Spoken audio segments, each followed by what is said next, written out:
오늘 우리 공동체에게 허락하신 하나님의 말씀은 요한복음 18장 7절부터 14절까지 말씀입니다. 자, 우리 한 절씩 교독하겠습니다. 이에 다시 누구를 찾느냐고 물으신대 그들이 말하되 나사렛 예수라 하거늘 예수께서 대답하시되 너희에게 내가 그니라 하였으니 나를 찾거든 이 사람들이 가는 것은 용납하라 하시니 이는 아버지께서 내게 주신 자 중에서 하나도 잃지 아니하였사옵나이다 하신 말씀을 응하게 하려 함이로라. 이에 시몬 베드로가 칼을 가졌는데 그것을 빼어 대제사장의 종을 쳐서 오른쪽 귀를 베어버리니 그 종의 이름은 말고라. 예수께서 베드로더러 이르시되 칼을 칼집에 꽂으라. 아버지께서 주신 잔을 내가 마시지 아니하겠느냐 하시니라. 이에 군대와 천부장과 유대인의 아랫사람들이 예수를 잡아 결박하여 먼저 안나스에게로 끌고 가니 안나스는 그 해의 대제사장인 가야바의 장인이라. 가야바는 유대인들에게 한 사람이 백성을 위하여 죽는 것이 유익하다고 권고하던 자라라. 아멘. 사람들이 예수님을 잡으러 왔습니다. 그들에게 예수님께서 먼저 물으십니다. 너희가 누구를 찾느냐? 그러자 그들이 대답합니다. 나사렛 예수를 찾습니다. 그들 앞에서 예수님께서 숨기지 않으시고 예수님이 누구신지를 다음과 같이 드러내십니다. 내가 그니라. 내가 그니라는 이 표현은 지난주에 살펴본 것처럼 출애굽기 3장 14절에 기록된 나는 스스로 있는 자니라고 하신 하나님의 자기 계시와 동일한 말씀입니다.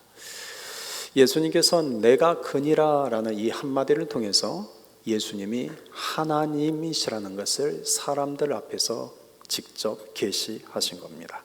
그러자 예수님을 잡으러 온 자들이 깜짝 놀라 뒤로 물러나 땅에 엎드립니다.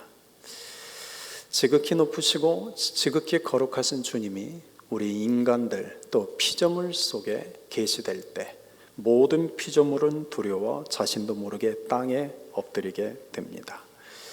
예수님은 하나님과 동일한 분이십니다. 우리는 모두 예수님 앞에 엎드릴 수밖에 없는 피조물들입니다. 그런데 오늘 본문에 보면 예수님께서 그분 앞에 엎드릴 수밖에 없는 사람들에 의해 붙잡혀 가십니다. 이때 베드로가 품 안에 품고 있던 칼을 꺼냅니다.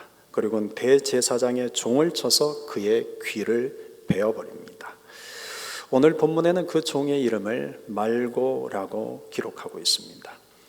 베드로가 말고의 귀를 베어버리신 것은 아마도 이 말고가 예수님을 붙잡아가는 일에 있어서 가장 적극적이었기 때문일 겁니다.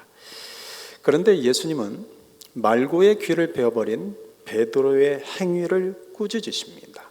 그리고 누가복음 22장 51절을 보면 땅에 떨어진 말고의 귀를 들어 다시 원래 자리에 갖다 붙이십니다.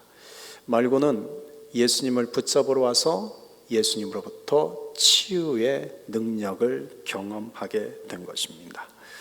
이 말고의 이름은 이후에 성경이 어디에도 기록된 것이 없습니다. 역사에서 이 말고의 이름이 다시 언급된 것은 4세기경 초대 교부였던 요한네스 크리소스톰의 설교에서였습니다. 그 설교에 따르면 말고는 예수님을 붙잡으러 왔다가 예수님으로부터 귀가 깨끗하게 낫는 치유의 능력을 경험했습니다. 그런데 그 후 말고는 예수님을 붙잡아 대제사장의 집으로 끌고 갔습니다. 복음서에서는 대제사장의 집에서 예수님께 침을 뱉으며 예수님을 조롱하며 주먹으로 예수님을 쳤던 사람이 누구인지, 또 빌라도가 사람들 앞에서 예수님을 신문할 때 군중 속에서 예수님이 아닌 바라바를 놓아주라고, 그리고 예수는 십자가에 못 박으라고 여론을 형성했던 사람이 누구인지, 그리고 마지막에는 십자가를 지고 가시는 예수님의 뒤에서 욕했던 사람이 누구인지 복음서에는 그 이름이 기록되어 있지 않습니다. 그런데 요한네스 크리소스톰은 그의 설교에서 바로 그 사람이 말고였다고 증언합니다. 그러니까 말고는 예수님으로부터 치유의 능력을 경험했지만 예수님을 믿고 따르지 않았습니다.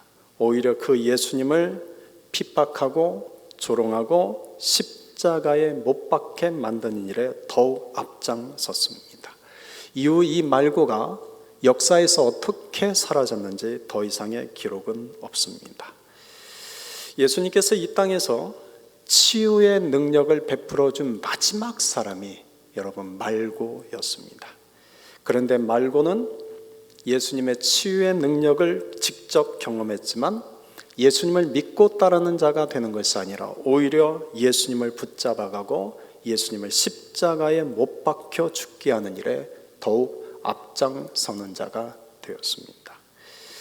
이런 말고를 통해서 우리가 명확하게 깨닫게 되는 것이 있습니다.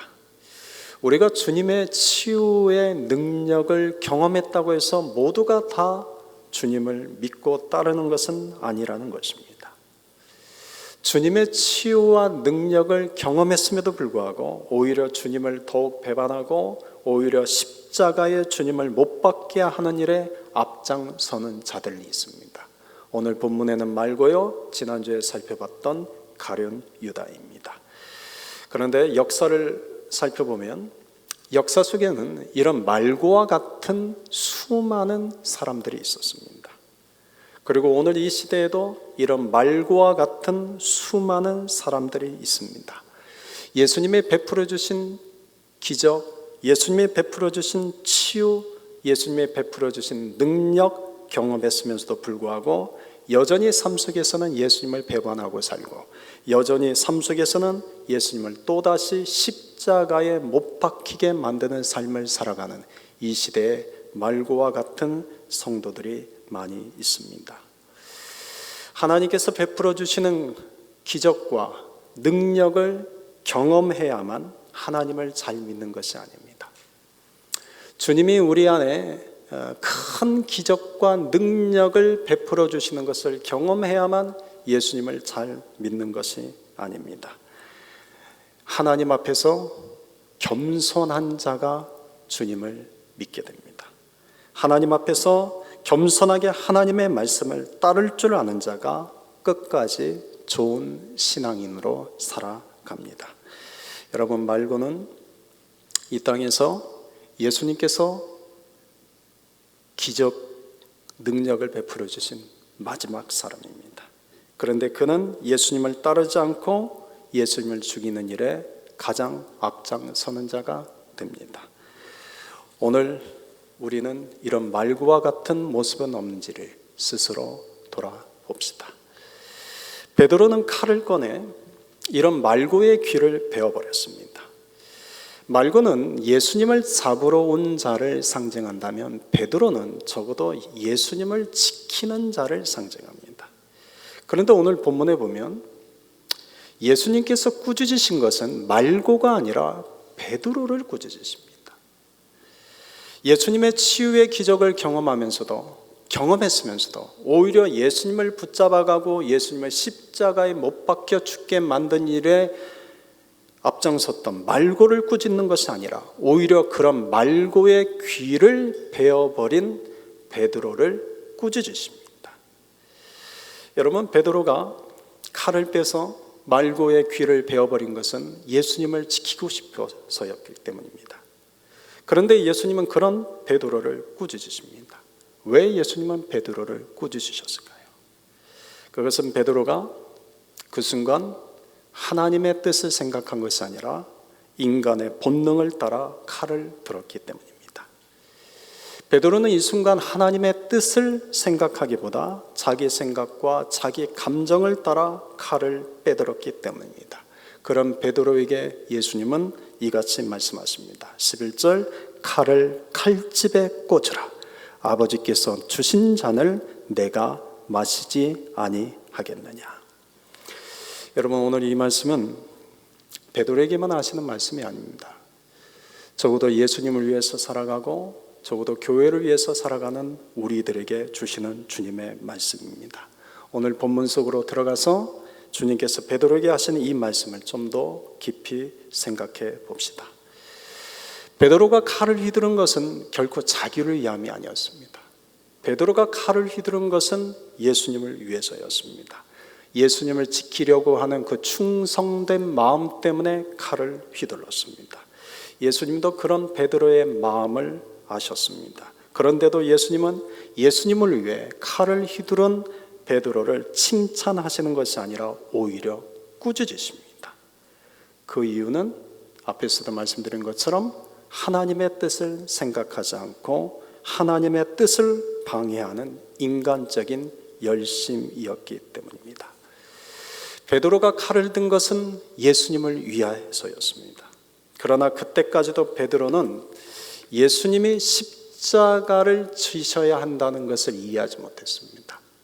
예수님이 왜 예수님 앞에 엎드릴 수밖에 없는 피조물들에 의해서 붙잡혀가서 그들에게 모욕을 당하고 그들에게 조롱을 당하고 십자가에 달려 죽으셔야 하는지 그 이유를 전혀 깨닫지 못했습니다.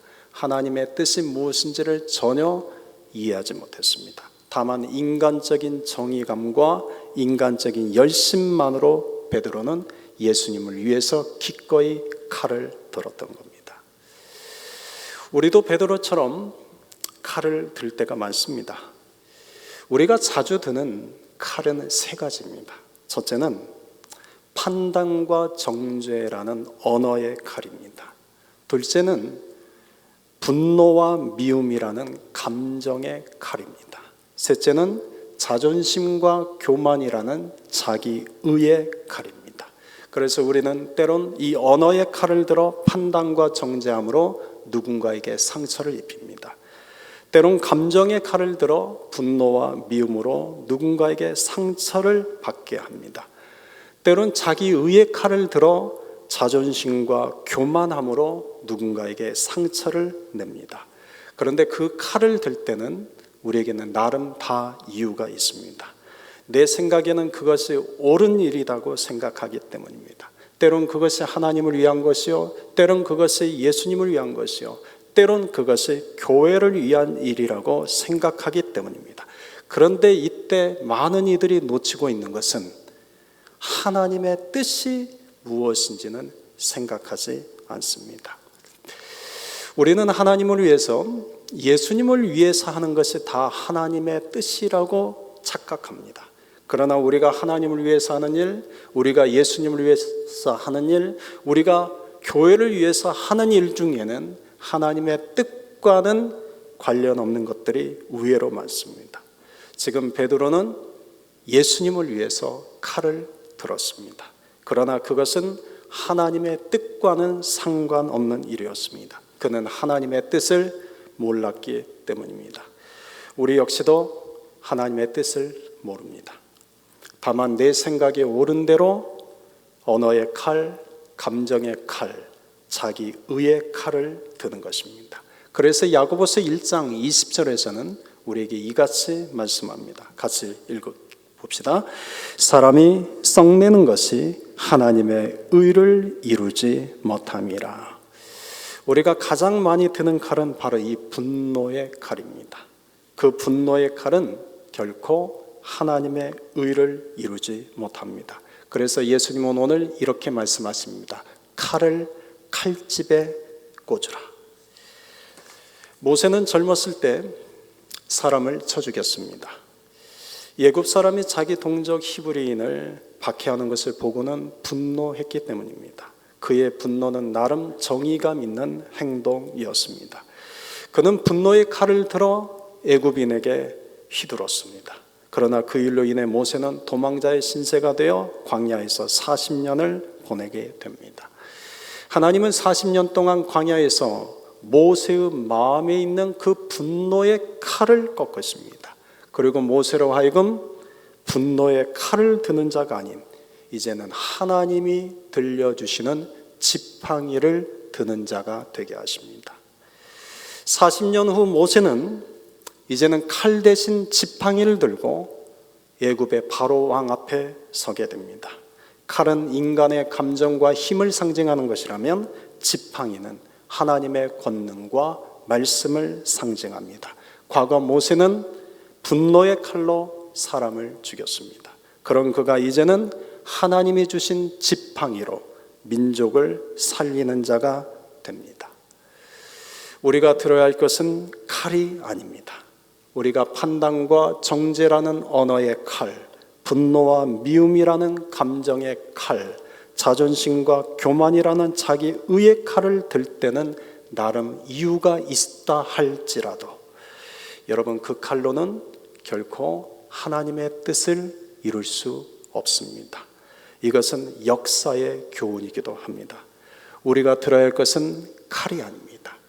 우리가 들어야 할 것은 사람들을 인도하는 주님이 우리 손에 들려주신 지팡이여야 합니다. 칼을 칼집에 꽂아라. 이 말씀은 단순히 제지가 아닙니다. 너의 생각, 너의 감정, 또 너의 방식을 내려놓고 하나님의 뜻이 이루어지기를 기다리라는 뜻입니다. 우리는 주님의 말씀대로 언어의 칼, 감정의 칼, 자기 의의 칼을 칼집에 넣어둬야 합니다. 여러분, 믿음이 좋은 자는 칼을 휘두른 자가 아닙니다. 믿음이 좋은 자는 칼을 칼집에 꽂는 자입니다. 아무리 그 칼을 휘두르고 싶을지라도 주의 말씀을 의지하여 칼을 칼집에 꽂을 줄 아는 자가 믿음이 좋은 자입니다. 신앙의 자람과 신앙의 성숙함도 마찬가지입니다.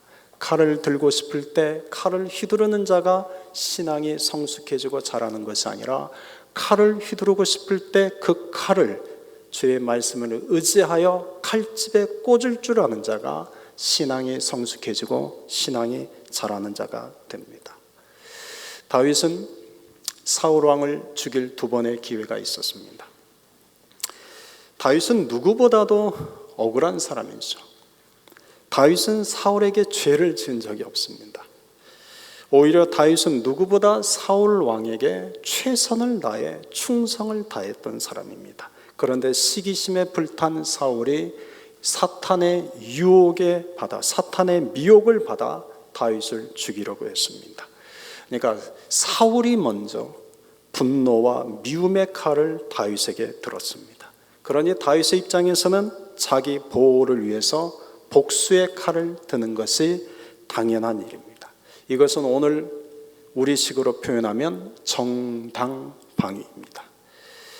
그러던 어느 날 하나님께서 다윗에게 사울을 죽일 기회를 주셨습니다. 그날 다윗은 마음을 먹고 칼을 들고 사울의 장막 안으로 숨어 들어갔습니다. 그런데 그때 다윗은 그 칼을 들어 사울의 숨통을 끊어놓는 것이 아니라 사울의 옷자락만 살짝 베었습니다. 다윗은 자신의 칼을 휘두를 수 있을 때 자신의 칼을 휘두른 것이 아니라 오히려 그 칼을 칼집에 집어 넣은 것입니다. 또 한 번은 다윗과 그를 따르는 자들이 동굴 안에 숨어 들었습니다. 그때 사울 왕이 그 동굴 속으로 들어와 깊이 잠을 청했습니다. 다윗을 따르던 아비새가 이는 하나님이 주신 기회라고 말하며 창으로 사울의 숨통을 끊어놓겠다고 말합니다. 그러나 그때 다윗은 이 아비새와 옆에 있는 신하들을 말립니다. 그들이 들고 있는 칼을 다시 칼집에 꽂아 두게 합니다. 그리고 자기 곁에 있던 사람들에게 이같이 말합니다. 여호와께서 친히 그를 치시리라. 여러분, 다윗은 자신의 칼을 칼집에 꽂을 줄 아는 자였습니다. 뿐만 아니라 자기 주변에 있는 사람들로 하여금 그들의 칼마저 칼집에 꽂아 넣게 만드는 자였습니다. 다윗이라고 왜 분노가 없었겠습니까? 다윗이라고 왜 억울함과 미움이 없었겠습니까? 다윗이라고 왜 복수하고 싶은 마음이 없었겠습니까? 그런데 다윗은 자기 생각과 감정에 따라 칼을 들지 않았습니다. 칼을 들 기회가 두 번이나 주어졌지만 오히려 그 칼을 칼집에 넣어 두었습니다. 다윗은 자기 생각과 자기 감정을 따르지 않고 오직 하나님의 뜻을 따르려 했기 때문입니다. 여러분, 그런데 하나님은 바로 그런 다윗을 통해 하나님의 뜻을 이루어 가셨습니다. 다윗에게 영원히 무너지지 않는 왕조를 세우실 것이라고 언약을 하셨습니다. 그리고 바로 그 다윗의 후손으로 오신 분이 예수 그리스도이십니다. 칼을 드는 자가 강한 자가 아닙니다. 칼을 칼집에 꽂을 줄 아는 자가 강한 자입니다. 내 힘으로 원수 갚는 자가 힘이 센 것처럼 여겼지만 내 힘으로 원수를 갚는 것이 아니라 용납할 줄 아는 자가 진정으로 강한 자입니다. 칼을 드는 자가 승리자가 아니라 칼을 칼집에 놓고 하나님의 뜻을 기다릴 줄 아는 자가 진정한 승리자가 됩니다. 그래서 하나님께서 이렇게 말씀하셨습니다. 자, 로마서 12장 19절부터 21절까지 말씀을 우리 같이 한 목소리로 읽어 봅시다. 내 사랑하는 자들아, 너희가 친히 원수를 갚지 말고 하나님의 진노하심에 맡기라. 기록되었으되 원수 갚는 것이 내게 있으니 내가 갚으리라고 주께서 말씀하시니라. 내 원수가 줄이거든 먹이고 목마르거든 마시게 하라. 그리함으로 네가 숯불을 그 머리에 쌓아 놓으리라. 악에게 지지 말고 선으로 악을 이겨라. 아멘. 우리가 칼을 들고 싶을 때 직접 휘두르지 않고 하나님의 진노하심에 맡기는 자가 됩시다. 여러분, 하나님이 갚으십니다. 하나님이 해결하십니다. 우리가 믿는 하나님은 그저 구경만 하는 방관자가 아니요, 우리가 믿는 하나님은 그저 우상처럼 거짓 신이 아닙니다. 하나님은 오늘도 살아서 역사하시는 능력의 하나님이십니다. 그러므로 우리가 할 일은 하나님의 진노하심에 모든 것을 맡기고 선으로 악을 이기는 것입니다. 이것이 칼을 칼집에 꽂으라는 주의 말씀의 의미입니다. 예수님은 또 이런 말씀을 하셨습니다. 아버지께서 주신 잔을 내가 마시지 아니하겠느냐. 여러분, 이 말씀은 예수님의 생애 전체를 요약하는 한 문장입니다. 예수님은 일평생 아버지께서 주신 잔을 마시는 삶을 사셨습니다. 베드로는 칼로 막으려고 했습니다. 그러나 예수님은 그 칼을 거두시고 십자가를 지셨습니다. 구원은 칼로 세워지지 않습니다. 구원은 오직 십자가를 통해서만 완성이 됩니다. 하나님의 뜻은 칼로 이루어지는 것이 아니라 하나님의 뜻은 십자가를 통해 이루어집니다. 기독교 역사 속에서 가장 큰 잘못 중에 하나는 십자군 전쟁이었습니다. 그 십자군 전쟁은 결코 하나님의 뜻을 세우는 전쟁이 아니었습니다. 칼로 서로를 망하게 하는 전쟁이었습니다. 예수님이야말로 너무나 억울한 분이십니다. 지금 예수님이야말로 너무 분노가 나실 상황입니다. 3년 동안 사랑했던 가룟 유다가 예수님을 배신했습니다. 예수님께서 생애 마지막으로 기적의 능력을 베푼 말고는 오히려 예수님을 붙잡아가고 예수님을 죽이는 일에 앞장서는 자가 됩니다. 사랑하는 성도 여러분, 이런 상황에서 누가복음 22장을 보면 옆에 있는 제자들이 예수님께 또 한 번 묻습니다. 주여, 우리가 칼로 치리이까? 그러자 예수님이 이렇게 대답하십니다. 이것까지 참으라. 여러분, 그 순간에 예수님이 생각하신 것은 억울함과 분노가 아니었습니다. 구원을 이루시려는 하나님의 뜻이었습니다. 아버지께서 내게 주신 그 잔을 마시겠다는 그 생각 하나뿐이었습니다. 여러분, 십자가는 아버지께서 주신 잔이었습니다. 그 잔은 고난의 잔이요 동시에 구원의 잔입니다. 예수님은 칼 대신 그 잔을 선택하신 것입니다. 베드로는 칼로 말구의 귀를 잘랐지만 예수님은 아버지께서 주신 그 잔을 마심으로 하나님의 뜻에 순종하여 십자가를 지신 것입니다.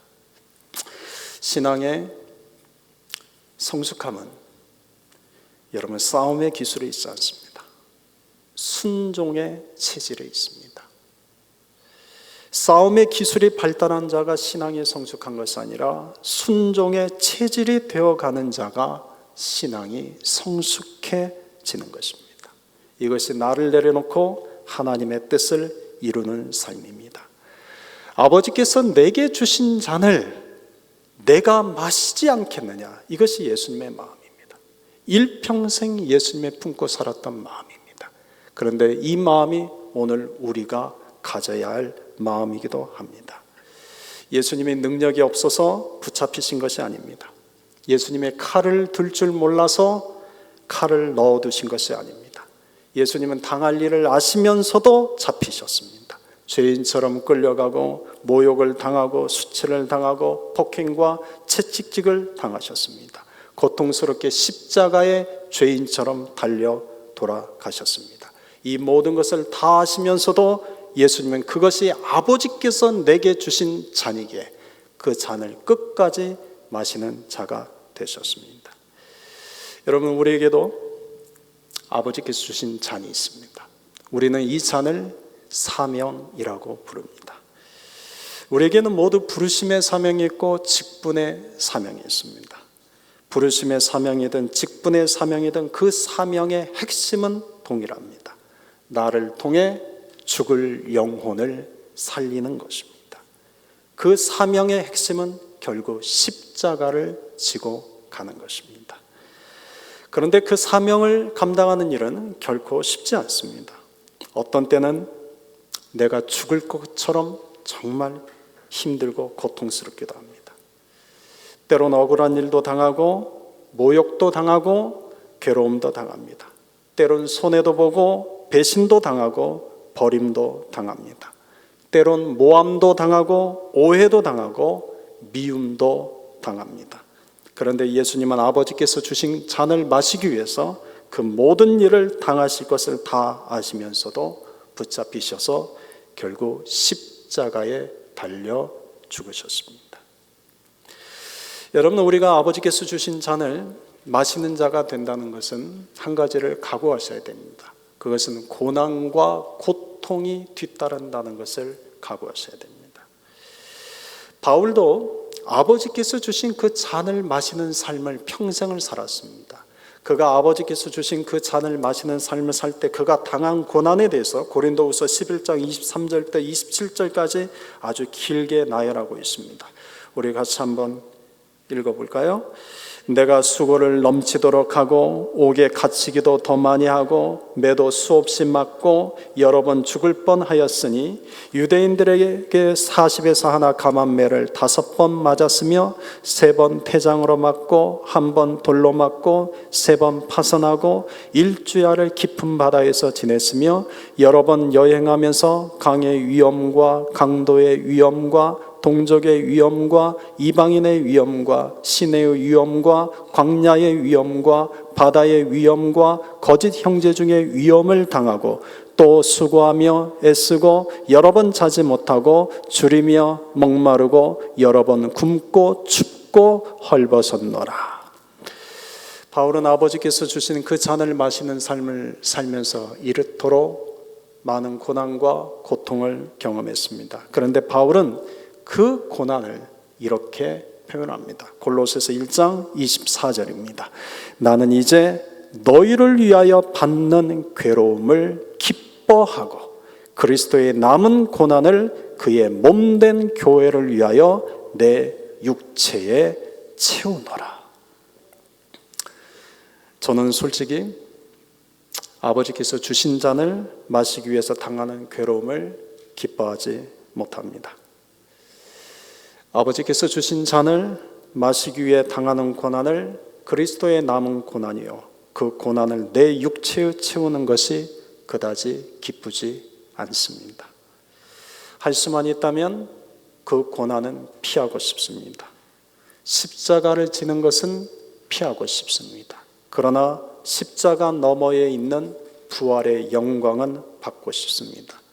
이것이 저의 솔직한 심정입니다. 그런데 오늘 말씀 속에서 성령께서 먼저 내 마음에 이런 깨달음을 주십니다. 내가 어떤 고난을 당하느냐, 내가 어떤 힘든 일을 겪느냐, 내가 어떤 괴로움을 받느냐, 내가 어떤 억울한 일을 겪느냐보다 더 중요한 것은 아버지께서 내게 주신 잔을 끝까지 마시는 자가 되는 것임을 깨닫게 하십니다. 여러분, 내 힘과 내 의지만으로는 아버지께서 주신 잔을 마시는 자가 될 수 없습니다. 그래서 성령의 도우심이 필요합니다. 우리 모두에게는 아버지께서 주시는 이 잔이 있습니다. 성령의 도우심으로 우리 모두 끝까지 아버지께서 주시는 이 잔을 마시는 자가 될 수 있기를 소망합니다. 오늘 말씀을 마무리하겠습니다. 우리 마음에는 칼이 있습니다. 판단과 정죄라는 언어의 칼, 분노와 미움이라는 감정의 칼, 자존심과 교만이라는 자기 의의 칼이 있습니다. 우리는 자신도 모르게 그 칼을 빼어 휘두릅니다. 판단과 정죄라는 언어의 칼, 분노와 미움이라는 감정의 칼, 자존심과 교만이라는 자기 의의 칼로 너무나 쉽게 다른 사람에게 상처를 입힙니다. 그런데 이 칼은 양날의 검과 같아서 남에게 상처를 입힐 뿐만 아니라 결국 자기 자신에게도 상처를 입힙니다. 병행구절인 오늘 본문과 병행구절인 마태복음 26장 52절에서 예수님은 이렇게 말씀하셨습니다. 우리 같이 읽읍시다. 네 칼을 도로 칼집에 꽂으라. 칼을 가지는 자는 다 칼로 망하느니라. 마음에 칼이 없는 자는 없습니다. 누구나 마음에 이 칼들이 있습니다. 그런데 그 칼을 드는 자는 결국 그 칼로 망하게 된다는 말씀입니다. 판단과 정죄라는 언어의 칼을 휘두르는 자는 결국 주님께 판단과 정죄를 받아 망하게 됩니다. 분노와 미움이라는 감정의 칼을 휘두르는 자는 결국 주님께 진노를 받아 망하게 됩니다. 자존심과 교만이라는 자기 의의 칼을 휘두르는 자는 결국 주님께 심판을 받아 망하게 됩니다. 칼을 드는 자는 그 칼로 망하게 됩니다. 그러나 반대로 말씀을 드는 자는 그 말씀으로 흥왕하게 됩니다. 말씀을 드는 자가 결국은 하나님의 복을 받는 자가 됩니다. 말씀을 듣는 자가 다윗처럼 결국 영혼이 사라지지 않는 하늘나라의 언약을 약속으로 받게 됩니다. 그러므로 오늘 우리가 들어야 할 것은 칼이 아니라 말씀이어야 합니다. 그렇다면 오늘 우리는 어떤 말씀을 들어야겠습니까? 오늘 예수님이 주시는 이 말씀을 다시 한번 귀를 기울여 봅시다. 11절 칼을 칼집에 꽂으라. 아버지께서 내게 주신 잔을 내가 마시지 아니하겠느냐. 우리가 먼저 칼을 칼집에 꽂는 자들이 됩시다. 그리고 나아가 예수님처럼 아버지께서 내게 주신 잔을 끝까지 마시는 자들이 됩시다. 그 잔을 마시는 일에는 고난이 있고 고통이 있고 억울함이 있고 괴로움이 있습니다. 그러나 그 잔은 나는 죽고 내 안에 사시는 예수님으로 인해 영혼을 살리는 사명의 잔입니다. 저부터 기뻐하며 그 잔을 마시겠습니다.